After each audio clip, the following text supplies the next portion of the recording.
लड़की के पुनर्जन्म के बाद उसका पहला फैसला था अपनी जान देना, क्योंकि उसे पता था कि अगर वह ऐसा नहीं करेगी तो उसके बड़े भाई का कारोबार बर्बाद हो जाएगा, दूसरे भाई का चेहरा हमेशा के लिए झुलस जाएगा, तीसरा भाई शर्म के मारे आत्महत्या कर लेगा और अंत में एक नकली बेटी उनके माता पिता की सारी संपत्ति हड़प लेगी। अपने परिवार को बचाने और उस नकली बेटी की साजिश रोकने के लिए लड़की समय में पीछे लौट गई। उस दिन पर जब उसकी पहली बार अपने परिवार से मुलाकात हुई थी, उसे आने वाले हर एक पल की जानकारी थी। उसने अपने बैग से कुछ पैसे निकाले। ये वही पैसे थे जो नकली बेटी काव्या ने आज जानबूझकर घर की नौकरानी से रखवाए थे, ताकि लड़की पर चोरी का आरोप लगे और परिवार की नजरों में उसकी छवि खराब हो जाए। इस बार लड़की ने तय कर लिया था कि वह चुप नहीं रहेगी, बल्कि काव्या से खुलकर मुकाबला करेगी। जैसे ही माँ अपनी असली बेटी अनन्या को घर ले जाने आई, उन्होंने योजना के अनुसार उसका बैग खुलवाया, लेकिन बैग में पैसे नहीं थे, बल्कि एक डायरी थी। एक ऐसी डायरी जो दर्द, भूख और मारपीट से भरी हुई थी। डायरी में लिखा था कि कैसे अनन्या को सिर्फ एक कौर बिस्कुट चुराकर खाने पर बुरी तरह पीटा जाता था। अपनी बेटी के साथ हुए अत्याचार पढ़कर माँ का गुस्सा फूट पड़ा। उन्होंने नौकरानी को थप्पड़ मारा और डायरी के साथ उसे पुलिस के हवाले कर दिया। अनन्या हैरान रह गई। कहानी का रुख पूरी तरह बदल चुका था, लेकिन असली झटका तब लगा जब उसे एहसास हुआ कि उसके मन की बातें अब पूरा परिवार सुन पा रहा है। कुछ देर बाद पिता भी वहाँ पहुँच गए। बेटी के मन की आवाज सुनकर वे सन्न रह गए। वे सोचने लगे कि पहली ही मुलाकात में बेटी उन्हें नापसंद क्यों कर रही है, लेकिन आगे की बातें सुनकर तो उनके पैरों तले जमीन खिसक गई। परिवार भारी मन से घर लौटा। घर पहुँचते ही अनन्या के मन की आवाज ने फिर भविष्यवाणी की। अभी बात पूरी भी नहीं हुई थी कि बड़े भाई राघव दौड़ते हुए आए और बोले कि काव्या खुद को कमरे में बंद करके कुछ खा पी नहीं रही। तीनों भाई दरवाजे के बाहर उसे समझाते रहे। अंदर से काव्या रोते हुए कह रही थी कि उसने बहन की जगह छीन ली है और अब जीने का कोई हक नहीं। तभी अनन्या के मन की आवाज गूंज उठी और तीनों भाइयों को झटका लगा। वे भी उसकी आवाज सुन सकते थे। पिता ने तुरंत दरवाजा तोड़वाया। अंदर का नजारा देखकर सब स्तब्ध रह गए। काव्या बिस्तर पर बैठी आराम से खाना खा रही थी। झूठ पकड़ा जाने पर वह तुरंत रोने धोने और खुद को बेचारी दिखाने लगी, लेकिन अनन्या सब जानती थी। माँ जैसे ही उसके हाथ पर बंधी पट्टी खोलने बढ़ी, पट्टी हटते ही सबके सामने सच्चाई आ गई। हाथ बिल्कुल सही था, एक खरोंच तक नहीं। अब पिता का सब्र टूट गया। उन्होंने साफ कह दिया कि काव्या को जरूरत से ज्यादा सिर पर चढ़ाया गया है। मामला खत्म हुआ और सब खाने की मेज पर बैठे। बड़े भाई ने अपना कार्ड निकालकर अनन्या को दे दिया और कहा कि जो चाहे खरीद ले। तभी अनन्या के मन की आवाज फिर गूंजी। एक हफ्ते बाद काव्या, तू बड़े भाई को जेल भिजवाएगी। सब चौंक गए। फिर दूसरे भाई अर्जुन की बारी आई, जो एक मशहूर अभिनेता था। अनन्या के मन की आवाज ने बताया कि कुछ ही दिनों में एक साजिश के कारण उसका चेहरा जल जाएगा। अर्जुन का रंग उड़ गया। तीसरे भाई समीर को देखते ही अनन्या भावुक हो गई और उसे गले लगा लिया। उसके मन की आवाज ने बताया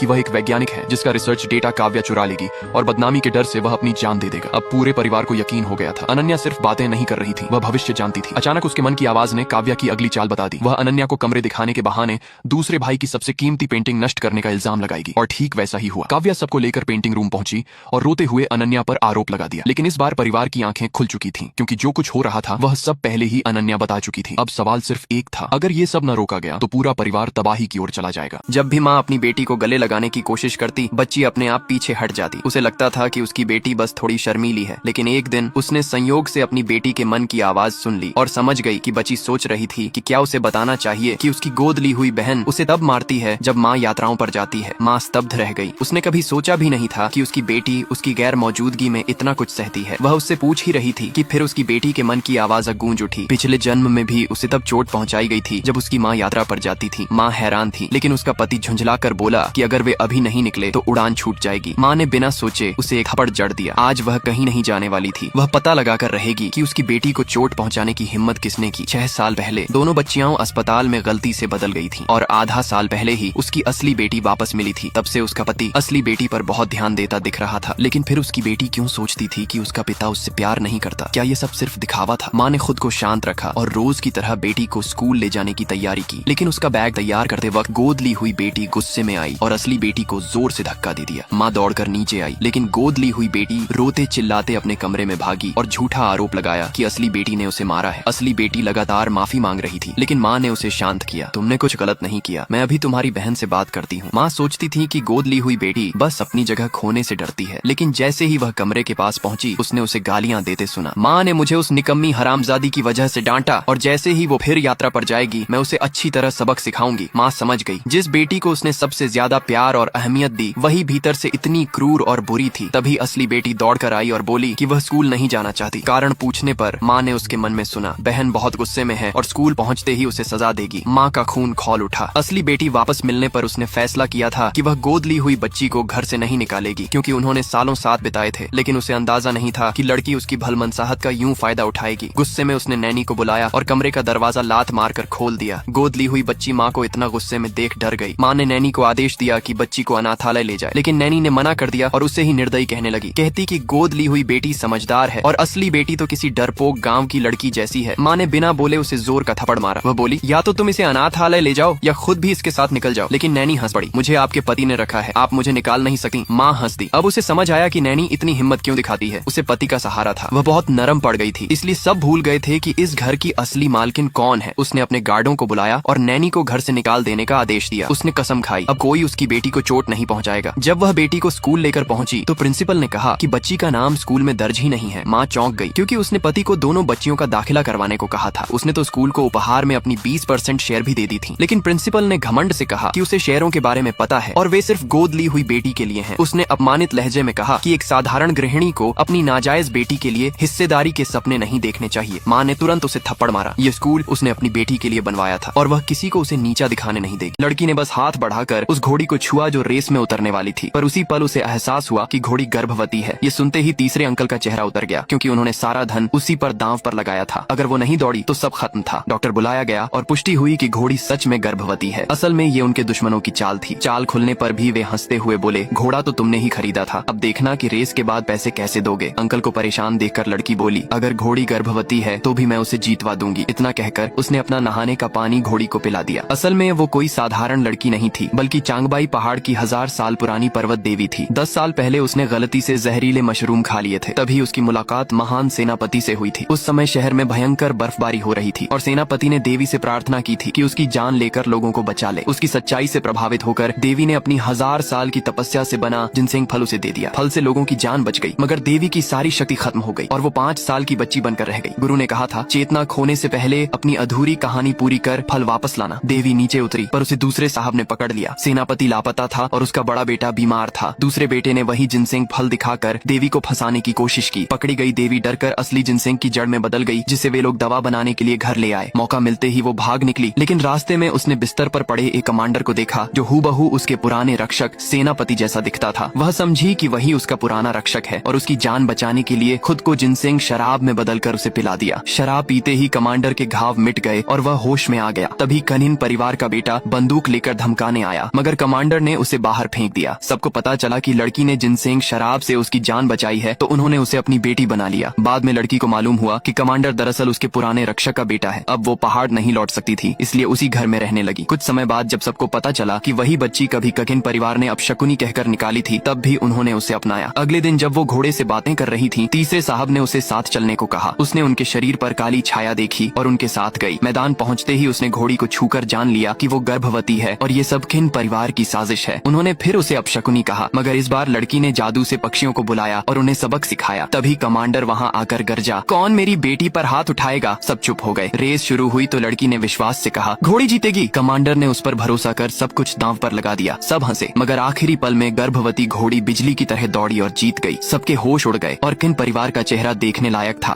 सीईओ ने अपनी मंगेतर के कंधे पर एक नजर डाली और समझ गया कि वो वह महिला नहीं थी जिसके साथ उसका 5 साल पहले रिश्ता था, क्योंकि उस महिला के कंधे पर तितली का खास जन्म चिन्ह था। उसे याद आया कि वह सेक्रेटरी जिसे मंगेतर ने अभी बुरी तरह डांटा था, शायद वही जीवन रक्षक थी जिसे वह 5 साल से ढूंढ रहा था। जब वह सेक्रेटरी का कंधा देखना चाहता था, तभी असिस्टेंट डीएनए रिपोर्ट लेकर आया। रिपोर्ट में लिखा था कि मंगेतर द्वारा लाया गया बच्चा वाकई सीईओ का बेटा है। यह देखकर वह उलझन में पड़ गया, क्योंकि उसका रिश्ता सिर्फ उसी महिला से था जिसके कंधे पर तितली का निशान था। तभी मंगेतर ने उसे एक और ले जाकर अपने दूसरे कंधे पर वही निशान दिखाया। अब जाकर उसे यकीन हुआ कि उसकी मंगेतर ही वह महिला है जिसे वह ढूंढ रहा था। मंगेतर को लगा अब कोई परेशानी नहीं होगी। तभी उसे दादी का फोन आया। उन्होंने डांटा कि उसने उन्हें नहीं बताया कि बहू मिल गई है। अगले दिन दादी ने खुद को सफाई कर्मी बनाकर मंगेतर की असलियत परखने का नाटक किया। कंपनी पहुंचते ही मंगेतर से टकरा गई, जो नहीं जानती थी कि यह बुजुर्ग महिला सीईओ की दादी है। मंगेतर ने बुरा बर्ताव करते हुए उन्हें ठग समझकर बाहर निकलवा दिया। ये सब एक महिला ने देखा जो ऑफिस आ रही थी। उसने बुजुर्ग महिला को बैठाया और उसका बेटा उनके हाथ की चोट पर मरहम लगाने लगा। बच्चे को देखकर दादी को लगा कि वह हूबहू सीईओ जैसा दिखता है। जब महिला फोन पर थी, दादी ने चुपके से उसका एक बाल पितृत्व जांच के लिए ले लिया। परिणाम आने से पहले ही उसी शाम महिला को सीईओ का फोन आया। वह तुरंत बाहर गई और नशे में धुत सीईओ को विला लेकर आई। अंदर आते ही उसने सीईओ के शरीर पर एक पुराना घाव देखा, जिसे देखकर उसे समझ आ गया कि वही उसके बेटे का असली पिता है। लेकिन उसने अपनी पहचान नहीं बताई और दिल टूटकर वहाँ से चली गई। अगले दिन सीईओ को पता चला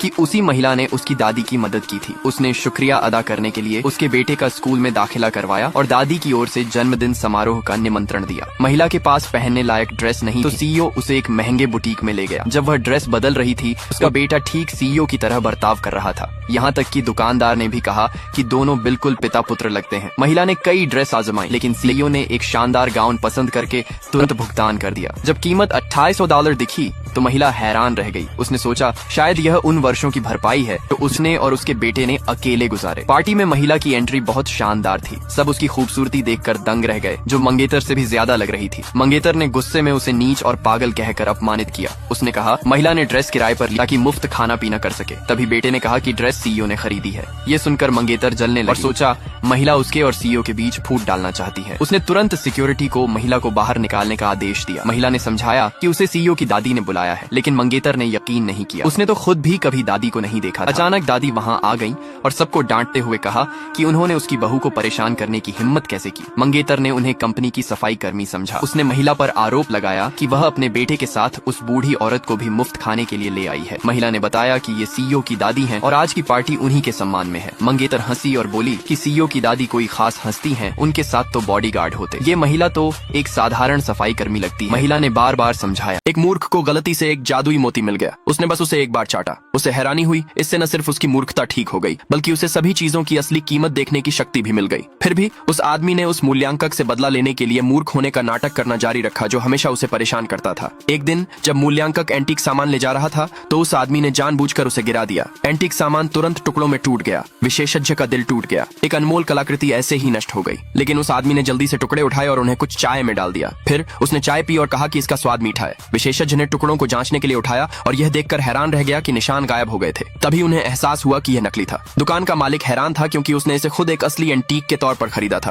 फिर उस आदमी ने सच्चाई बताई। मूल्यांकक ने चुपके से दुकान के एंटीक सामान बदल दिए थे। मूल्यांकक घबरा गया और उसे चुप कराने की कोशिश की, लेकिन कानून प्रवर्तन पहले ही आ गया और आदमी की खजाने की पहचान करने की क्षमता का परीक्षण करने के लिए मूल्यांकक को गिरफ्तार कर लिया। विशेषज्ञ ने उसे एक जेड ब्रेसलेट दिया। आदमी ने तुरंत पहचान लिया कि यह नकली है और बिना किसी झिझक के ब्रेसलेट को तोड़ दिया। फिर एक महिला ने उसे एक जेड पेंडेंट दिया। यह देखकर कि वह भी नकली था, उसने उसे भी तोड़ दिया। इससे उन्हें असली एंटीक सामान पहचानने की उसकी क्षमता पर विश्वास हो गया, तो वे उसे एक एंटीक नीलामी में ले गए। पहली चीज मोतियों की बालियों का एक जोड़ा था, जिसकी शुरुआती कीमत $3 लाख थी। आदमी ने अपनी एक्सरे दृष्टि का इस्तेमाल किया और देखा कि बालियों की कीमत $5 मिलियन थी। उसने तुरंत महिला से उन्हें खरीदने के लिए कहा। उसने आत्मविश्वास से बोली, जीतने के लिए $5 लाख का भुगतान किया। पास खड़ा एक अमीर आदमी उसे असली मूर्ख कहकर उसका मजाक उड़ा रहा था। उसने कहा कि वह उनके लिए $50 भी नहीं देगा। विशेषज्ञ ने भी आदमी से पूछा कि उसने वे बालियां क्यों चुनी। आदमी ने बताया कि ये 700 साल पहले एक महिला सम्राट पहनती थी। सभी को अचानक समझ में आ गया, क्योंकि उस महारानी की चीजें कभी भी 10 लाख से कम में नहीं बिकती थीं। जल्द ही दूसरी चीज लाई गई, एक चाय का सेट, जिसकी शुरुआती कीमत $1 लाख थी।